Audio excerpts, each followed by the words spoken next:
माझे नाव ईश्वरी संतोष पन्हाळे आणि आमच्या शाळेचे नाव आनंदवन प्राथमिक विद्या मंदिर फलटण। आमच्या प्रयोगाचं नाव आहे सौर ऊर्जेपासून चालणारी सायकल निर्मिती। ही या सायकल निर्मिती करण्यामागचं उद्दिष्ट असं आहे की नैसर्गिक वापरातून होणारी इंधन बचत, शारीरिक व्यायाम व पर्यावरणाचा समतोल राखून प्रदूषण मुक्त करण्यास महत्त्वाचे पाऊल।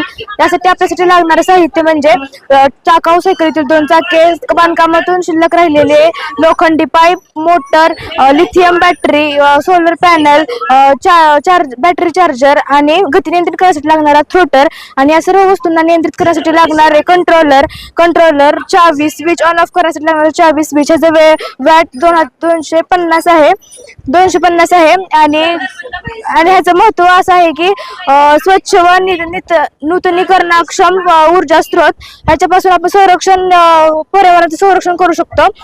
सायकल चालवल्यामुळे आपले शारीरिक व्यायाम होतात। ऊर्जा सुरक्षा आणि ह्याचा निष्कर्ष असा आहे की नैसर्गिक ऊर्जा, सौर ऊर्जेपासून तयार झालेली सायकल हे शाश्वत, पर्यावरण पूरक आणि आर्थिक दृष्ट्या कार्यक्षम होता। आपण उद्या सांगत आहोत।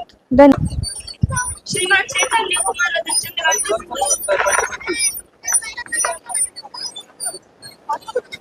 प्रश्नमंजुष आणि बक्षीस 4 नाव आहेत। कोण आहे त्याच्यात बघा, कन्फर्म करा तुम्ही। ढेकळे अनुष्का, पडळकर समीक्षा, ईश्वरी